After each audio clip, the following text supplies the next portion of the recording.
圣教主，听说黄金宫的人来南图洞堵门了，快去看看！南陀别宫看似是传道修行的禁地，实为权贵招权纳贿、草菅人命的淫窟。我们那儿的规矩便是只要出手，不论生死。Qinmu withdrew his hands and let out a long breath. At that moment, his heart stirred slightly. He opened the door and saw the Sword Hall master striding toward him in haste, his expression urgent. Sword Hall, what's happened that you're in such a rush? Qinmu invited him inside and asked in a low voice. Heavenly King Lu has been injured. The Sword Hall master's face was grave, his voice heavy. He's currently with me. Heavenly King Lu wishes to see the sect master. His condition is extremely dire. Qinmu was startled and immediately followed him to the residence. Sect master, Heavenly King Lu lay on the bed. He tried to prop himself up, but failed, only managing a bitter smile. This old man has lost his manners. I come bearing grave injuries and cannot even rise to salute you. No need for formalities. Qinmu waved his hand and stepped forward to examine his wounds. His brows gradually knit together. Heavenly King Lu's robes were torn to shreds, his white hair and beard stained with blood. His injuries were even more severe than those of the national preceptor of the Diankang nation. It was clear he had fought multiple experts at the sect master level, suffering devastating blows. Not only was his physical body damaged, his divine treasures, and even his soul had been gravely injured. The 7 major divine treasures had suffered near-annihilating destruction. The spirit embryo had petrified. 3 of the 5 element gods were destroyed. Of the 6 directions divine treasure, only 2 pillars remained. The 7 stars, celestial being, and life and death. Divine treasures were shattered beyond repair. Even the divine bridge within the divine bridge divine treasure had snapped apart. If it were only these injuries, there might still have been hope. But the crux of the matter was this. His age was advanced, his body failing, no longer strong enough to bind the soul that was steadily dispersing. Heavenly King Lu took a deep breath. Sect Master, I have discovered the whereabouts of Heavenly King Qian. Don't speak yet. Qinmu immediately took out 2 vials of dragon's saliva, treating his external wounds before forcing him to drink 1 vial in full. After a moment of contemplation, Qinmu rapidly wrote down the names of medicinal ingredients and handed them to the Sword Hall master. Go to the medicine storage. Immediately. Yet Qinmu knew in his heart whether these medicines could save him. Even he had no confidence. At best, Heavenly King Lu would be crippled. At worst, the Sword Hall master hurried away. The external wounds improved slightly, but the damage to Heavenly King Lu's soul and divine treasures worsened instead. He gasped for breath, his voice hoarse. Heavenly King Qian is already dead. I traced his trail only to be lured by someone wearing his robes. I pursued them all the way and fell into an ambush. Qinmu asked coldly, Who struck you? They never revealed themselves, but I recognized their divine arts. Heavenly King Lu's body suddenly convulsed violently, the soul injuries erupting. He clenched his teeth, enduring the pain. His white hair trembled as he let out a raspy laugh. They were targeting the teleportation methods of our sacred sect. Sect Master, this time I can no longer assist you. Forgive me. Forgive me for failing the Founder Patriarch's command. You will not die. Qinmu's voice sank, his eyes trembling. Even if you die, I will drag your soul back from Yudu. One of the people who attacked me, Heavenly King Lu suddenly calmed down, was a first-rank official of the Imperial Court. I recognized his cultivation method, spirit treasure unmovable meditation technique. Within the court, only son Nantuo, the grand preceptor of the Crown Prince, has cultivated it to such perfection. Before he could finish, Qinmu struck. His 10 fingers danced after images overlapping like illusions. In an instant, he sealed the 3 souls and 7 spirits of Heavenly King Lu, forcibly anchoring his soul within his body. Heavenly Devil Creation Technique, a cultivation art once used to flay skin and refine hides. Now in Qinmu's hands, it became a means of saving lives. But even so, Heavenly King Lu's soul continued to collapse. Sect Master. He smiled faintly, slowly rising and sitting before the doorway. A trace of returning radiance bloomed upon his aged face. You are a divine physician, but even you cannot save one who is destined to die. My soul is dispersing. The divine bridge is broken. I can no longer endure. A thunderous collapse echoed within his body. The divine bridge, divine treasure collapsed, crushing the life and death divine treasure. Then the celestial being divine treasure layer after layer shattered. Qinmu stood frozen. At this moment, even if the medicine returned, it would already be too late. Fierce flames erupted from Heavenly King Lu's body. The soul was torn apart irreversible. If the soul scatters completely, not even a ghost may remain. Within the sea of fire, he murmured, the sacred flames blaze, burning this crippled body of mine. Life and death are impermanent. Partings are unavoidable. I will not live to see you become a sacred master. I wish to return to Saint Arrival Mountain to see the sacred master tree one last time. I hear the woodcutter's axe again. The old man trembled, smiling weakly. Sect master, I'm so cold. Kijima reached out, but grasped only a handful of ashes. The flames died out. Only silent grey ash remained. Footsteps sounded outside. The sword hall master returned, arms full of medicinal packets. Chinma turned, his voice hoarse. No need anymore. Heavenly King Lu has already gone. The medicine packets fell to the ground. The tall man collapsed to his knees, his head striking hard shoulders, trembling. Not a single sob. A long time passed. Chinmu gathered the ashes and placed them into a glazed azure vial, standing silently for a long while. He had never truly belonged to the Heavenly Devil sect. Sold away by Granny Sai, he had become sect master in a haze.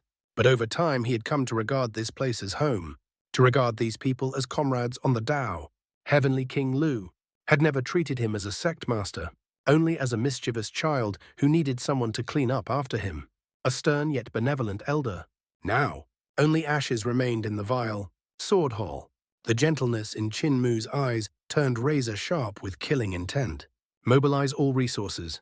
Investigate everything about son Nantuo, his life, his family, his sect, his disciples. Leave nothing out. Understood, Sect Master. Send Heavenly King Lu back to Saint Arrival Mountain. He wished to rest beside the sacred master tree. 2 days later, Chinmu closed the dossier and opened his eyes. Nantuo Temple. Sun Nantuo. Spirit Treasure Unmovable Meditation Technique. He rose, his voice icy. Making a move within the capital would cause too much disturbance. So then, we kill him outside the city. Sword Hall informed the 12 Guardian Elders and the 8 Grand Inspectors of the sacred sect. Tell them to gather at the banks of the river Yongjiang beyond the capital. Chinmu closed the dossier and handed over his handwritten notes on the Spirit Treasure Unmovable Meditation Technique. These past few days, I've studied this technique and uncovered several flaws. Everything is recorded here. Let them review it in advance. No Hall Master is to act rashly. Await my command. The Sword Hall Master accepted the order and departed. Chinmu summoned Hulinga and Dragon Killin, instructing them to remain at the Imperial College for the next few days. He then went to the end of the Scholar's Residence Alley, found Wei Yong, and asked, Brother Wei, has Duke Wei returned to court? He returned from pacification just yesterday, Wei Yong replied. Then trouble Brother Wei to return to the estate, Chinmu said calmly. Invite the Duke to the Nantuo Palace to watch the spectacle. Wei Yong froze, then laughed. My old man does enjoy excitement, but not just any excitement. If it's not big enough, he won't show his face. And if it is, the whole capital will hear about it. So what exactly is happening? Just go, Chinmu replied. You'll understand when you arrive. Wei Yong descended the mountain with doubts in his heart. The two parted ways. Chinmo headed straight for Listening Rain Pavilion in Flower Alley. Deputy Prefect Fu Qingyun hurried forward to welcome him. Sect Master. Chinmo raised a hand, signaling her not to speak. Suddenly, crackling sounds like firecrackers erupted from within his body. His bones shifted, his frame stretched taller, and his body rapidly transformed, becoming a tall, well-built, yet slightly lean young man, bearing the rugged aura of the barbarian tribes of the frontier. Fu Qingyun was startled. Creation art. Which of the 7 portions of creation is this? A faint golden radiance spread over Chinmu's body. He changed into a set of coarse rustic clothing, then took out the heavenly canopy tower from his touty pouch. The moment the pagoda appeared, it grew more than a zhang tall, gripped firmly in his hand. The heavenly canopy spun endlessly, producing metallic chimes, while solemn Buddhist chants echoed faintly from within. Deputy Hall Master Fu, stay here, Chinmu said calmly. Do not act rashly. Wait for my instructions. Holding the heavenly canopy tower, he stepped out of Listening Rain Pavilion, exited Flower Alley, and headed straight for Nantuo Palace. Nantuo Auxiliary Palace had originally been the residence of the Grand Preceptor of the Crown Prince. Nantuo Temple was a major Buddhist sect, second only to Great Thunderclap Temple. Ever since its abbot Sun Nantuo pledged allegiance to the imperial court, Nantuo Temple had in name become the court's orthodox Buddhist sect. Sun Nantuo was deeply versed in Buddhist doctrine, upright in character, and loathed evil as one would an enemy. He was revered as an arhat and granted the title of Grand Preceptor of the Crown Prince. After Nantuo Temple submitted, many other Buddhist temples followed suit, attaching themselves to the court. Sun Nantuo's contributions could not be overlooked. Once the residence was converted into Nantuo Auxiliary Palace, it became the most important Dharma teaching ground of Nantuo Temple. Young monks frequently came to listen to lectures, and many female relatives of nobles and high officials also came to worship. Yet in the cold solitude of secluded chambers, some used Buddhist worship to ease their loneliness, seducing young monks. The wealthy provided sustenance to monks, the poor engaged in secret liaisons. There were even elderly monks who kept young women singing and dancing day and night. Such affairs were far from rare within the capital. Sun Nantuo knew all this clearly, but official duties weighed heavily upon him, and the capital's customs were already permissive. Transgressions even occurred within the palace itself. Thus he turned a blind eye. The emperor had bestowed marriage upon him several times. Sun Nantuo refused 3 times, only reluctantly accepting the fourth, becoming a monk, half secular, half religious, making it even more inconvenient for him to rectify the sect's discipline. That very day, a sudden uproar arose outside Nantuo Auxiliary Palace. There's someone outside selling a Buddhist treasure. It's the Heavenly Canopy Treasure Pagoda, the sacred treasure of our Nantuo Temple, lost hundreds of years ago. Monks from within the palace poured out en masse. Even Sun Nantuo's direct disciples rushed over. Outside the gate, the crowd was like a surging tide. Amidst the people stood a towering pagoda. Thousands of jade and stone pillars stacked together to form the tower, divided into 7 levels. Each level contained rotating scripture pillars, glowing with sutra light as Buddhist chants rolled forth.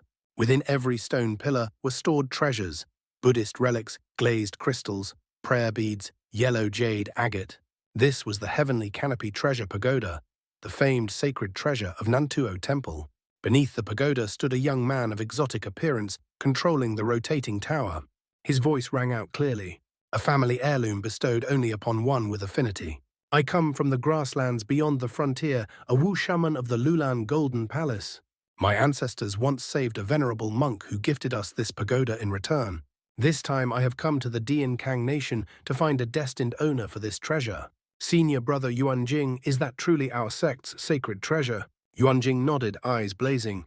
That's right, it is the Heavenly Canopy Treasure Pagoda. He shouted furiously. You barbarian? Return the treasure at once.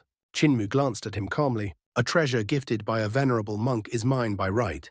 I only give it to one with affinity. And what counts as affinity? Yuanfeng asked with a smile. Qinmu set the pagoda down and said in a deep voice, Same realm. Whoever defeats me gets the pagoda. Wanjing stepped forward. Yunjing 5 Wonders Realm. Bangongtuo Qinmu replied, 5 Wonders Realm.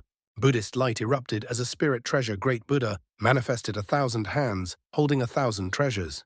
Yunjing formed a seal. Boom. Qinmu raised his hand and brought it down. A single slap. The glazed realm shattered. The Buddha's shadow dissipated. Wanjing was smashed into pulp, a deep crater appearing in the street. The entire scene fell silent. Duke Wei stroked his beard, puzzled. This cultivation, it's far too strong. Wei Yong whispered. His name is Ban Gongtuo. Duke Wei narrowed his eyes. No, this technique doesn't resemble the Wu Venerable Lulan scripture. Could it be that Ban Gongtuo has modified the Wu Venerable Lulan scripture? Duke Wei frowned. He had once crossed hands with experts of the Lulan Golden Palace and knew well that their Wu arts focused primarily on the soul, with the body merely as support. But the exotic youth before him was completely different, using the body as the foundation, terrifyingly powerful beyond imagination. Even as a first-rank official and existence at the sect master level, Duke Wei could only discern that Qinmu's technique resembled yet differed from the Wu Venerable Lulan scripture Zhenjianan Bian. True and false indistinguishable. Qinmu struck again and again. Nantuo Auxiliary Palace immediately descended into chaos. Monk Yuan Shan had barely stepped out to challenge him before Qinmu seized his soul and extinguished his spirit. He collapsed without visible wounds, his heart still beating, yet his soul already dispersed. Wasn't this supposed to be a spa? The monks roared angrily. Shima replied indifferently, These are the rules beyond the frontier. Once hands are raised, life and death are not questioned. It seems you've grown accustomed to living in luxury, afraid of death now. He turned to retrieve the Heavenly Canopy Treasure Pagoda. You are not the destined ones. Nantuo Temple immediately sent word to the Court of Judicial Review, while also inviting Sun Nantuo to intervene. Within the Crown Prince's inner residence, Sun Nantuo's expression darkened after hearing the report. My disciples indulged in wine and lust. Their deaths are not undeserved, but the heavenly canopy treasure pagoda, it must be reclaimed. The crown prince of the Diankang nation pondered. Recently, the heavenly devil sect has lost multiple heavenly kings. Now a Lulan disciple appears. This matter may not be simple, Sun Nantuo said calmly. The new sect master of the heavenly devil sect bears the surname Qin, given name Mu. He is a scholar of the Imperial College. His Majesty has just appointed him Zhongzan Grand Master 5th rank. The Crown Prince's expression changed. Outside Nantuo Auxiliary Palace, the fighting continued. Monk Yuan Kong sealed his 6 directions divine treasure, challenging at the same realm. His body transformed into a 1,000-armed Buddha image. Boom! A single palm strike. Yuan Kong's bones shattered, and he died on the spot before he could undo the seal. The crowd was shaken to the core. Finally, Chan Master Yuan Yi entered the fray. The moment he opened his 6 directions divine treasure, more than 400 heavenly seals erupted at once. Buddhist light surged like a flood as cheers rang out. At that instant, Qin Mu's body underwent divine transformation. A human body with an ox head, feet stepping on twin dragons, a third eye opening at his brow as flames flashed. A streak of fire slashed horizontally. Wen Yu's head flew from his neck, blood spraying like a fountain. The crowd fell deathly silent. The Crown Prince narrowed his eyes. It truly is the Wu venerable Lulan scripture. But he hesitated, watching Qin Mu slap his own buttocks twice, leaving them swollen and red. Why would a Lulan shaman beat his own butt? Is this some kind of Wu ritual? Duke Wei, seeing Qin Mu revert to his normal form, grew suspicious. He glanced toward the national preceptor's residence, thinking that the national preceptor of the Diankang nation seemed to have used a similar divine art before, yet today he had not appeared. Is this Ban Gongtuo really a disciple of the Lulan Golden Palace? Sun Nantuo hesitated. The Wu venerable Lulan scripture refined the body through the soul, cultivating a form neither god nor human. What Qin Mu had just displayed was clearly divine transformation, and an extremely rare kind at the 5 Wonders realm, body, ki, and soul nearly unified. Even the national preceptor might not fully comprehend it, let alone Sun Nantuo and the Crown Prince, who could only mistake it for demonic Wu transformation. Duke Wei seized the chance to sneer. Your Nantuo temple disciples used even 6 directions divine techniques, yet were beheaded by someone in the 5 Wonders realm. That's quite a loss of face.